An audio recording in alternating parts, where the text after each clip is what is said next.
Every combat aircraft is built the same way. You design the plane first. Then you decide what weapons to hang on it. The weapons serve the aircraft. Except one. One aircraft where they did it completely backwards. They started with a gun. A gun longer than a car, weighing nearly 2 tons, that fires 65 rounds a second. And then they built an airplane around it. Not a plane that carries a gun that was given wings. This is the A-10 Warthog, and everything about it, every single part, was bent around one enormous cannon. So let's meet it. It's called the GAU-8 Avenger, and the numbers are absurd. 7 barrels bundled together, spinning. The complete system, gun, feed, ammunition drum, is over 19 feet long. There's a famous photograph of it parked next to a Volkswagen Beetle, and the gun is longer than the car. The cannon alone weighs 620 pounds. Loaded with its drum and feed system, the whole assembly weighs over 4,000 pounds. Nearly 2 tons of gun inside an airplane. It fires up to 4,200 rounds per minute, later dialed back to a still ridiculous 3,900. That's about 65 rounds every second. It takes half a second just to spin up to full speed. Each round is nearly a foot long. Hold your forearm out, that's roughly the size. The armor-piercing versions are tipped with depleted uranium, a metal so dense it punches through tank armor by sheer weight and speed. And when all of that fires at once, the individual shots blur into a single tearing roar, the famous BERT. Soldiers on the ground know instantly what it means. So did hundreds of Iraqi tank crews in 1991. Now, you don't hang 2 tons of 19-foot cannon under a normal airplane like a bomb. A gun this size can't be carried. It has to be the aircraft. And that's where it gets genuinely strange. Here's what happens when you put a 2-ton cannon at the heart of an aircraft. Everything else has to move out of the way. Start with the cockpit. The gun needs the center line, so the pilot got pushed up and forward, perched high in a bubble canopy ahead of the cannon. That famous visibility pilots love? A side effect of the gun taking the middle.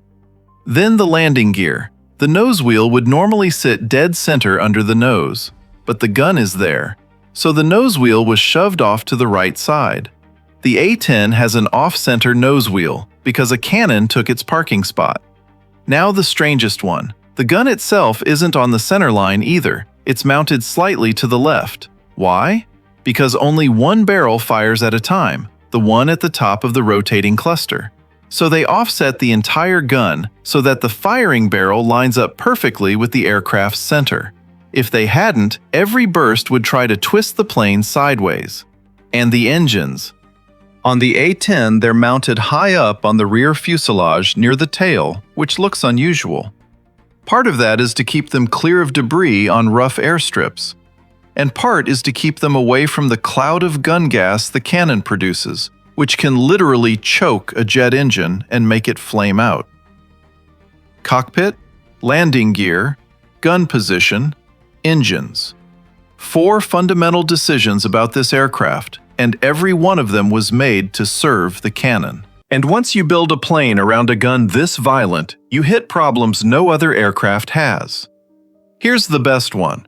Firing 65 rounds a second burns through hundreds of pounds of ammunition in a few seconds. If those spent shell casings were thrown overboard as it fired, the aircraft would suddenly lose hundreds of pounds right in its middle, and its balance would shift mid-attack, exactly when the pilot needs it rock steady. So the A-10 keeps its brass. Every spent casing is fed back into the ammunition drum instead of being ejected. Only the propellant is consumed. The weight barely changes, the balance holds, and the plane flies the same on the last round as the first. Then there's recoil. The GAU-8's recoil force is roughly comparable to the thrust of one of the A-10's own engines. Fire it long enough and it genuinely pushes back against the aircraft, which is exactly why the firing barrel had to be perfectly centered. And here's the part that surprises people. Despite all that violence, it's precise. About 80% of its rounds land inside a circle just 40 feet across, fired from 4,000 feet away. A storm of metal, delivered with something close to sniper accuracy. Let's see the whole thing at once. The cannon lies along the center line, barrels out the nose, occupying the entire heart of the fuselage. Now watch everything arrange itself around it. The cockpit, pushed up and forward out of the gun's way. The nose landing gear, displaced to the right because the gun owns the middle. The gun itself, nudged left, so the firing barrel sits dead center. The engines, lifted high onto the rear fuselage, clear of the gun gas. Look at the shape that results. That distinctive Warthog silhouette everyone recognizes.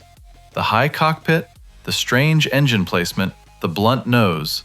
None of it is styling. It's all the physical shadow of a 2-ton cannon sitting in the middle of the aircraft. The gun got the center. Everything else made room. Quick answer to the obvious question. Why would anyone want a gun like this in the first place? Because of what the US expected to face in the 1970s. Thousands upon thousands of Soviet tanks pouring across Europe. Not a few high-value targets. An ocean of armor. Against that, you don't need elegance. You need something that can kill tank after tank after tank, cheaply, all day long, and come back tomorrow and do it again. That requirement led to one answer, and the Air Force wrote it into the specification. Build the aircraft around a 30mm rotary cannon. Which raises the real question, why a gun and not missiles? It comes down to arithmetic. A guided missile is precise and powerful, but expensive, and you carry only a handful. Fire them and you're empty and heading home. Against thousands of tanks, a few expensive shots per aircraft doesn't even dent the problem. You run out of missiles long before they run out of tanks. The gun flips that. The A-10 carries over 1,100 rounds. Each shell costs a tiny fraction of a missile. And it doesn't fire one at a time. It throws a wall of armor-piercing metal, dozens of rounds in a single 1-second burst. Then it banks around and does it again. And again.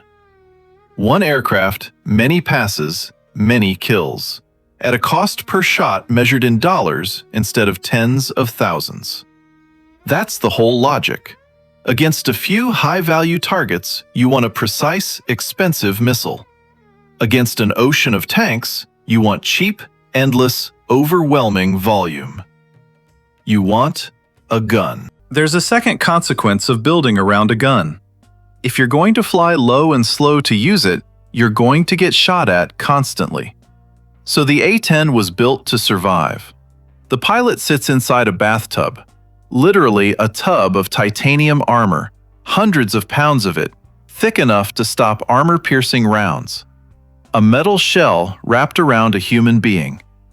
Critical systems are duplicated and physically separated so a single hit can't kill both. If the hydraulics are shot away entirely, cables and cranks let the pilot fly the aircraft manually. A-10s have come home missing engines, missing large sections of wing, riddled with holes. Aircraft that by any reasonable standard should not still have been flying. So it's a gun, wrapped in armor, wrapped in redundancy, wrapped in one of the toughest airframes ever built. All of it in service of getting close enough to use that cannon, and surviving to do it again. Now let me be straight with you, because the internet tells this story a little too simply. You'll hear that the A-10 is just a gun with wings bolted on. That's a great line, and it's a simplification. The more accurate version, the gun genuinely came first. That part is completely true. It drove the entire design. But the finished aircraft is an integrated system.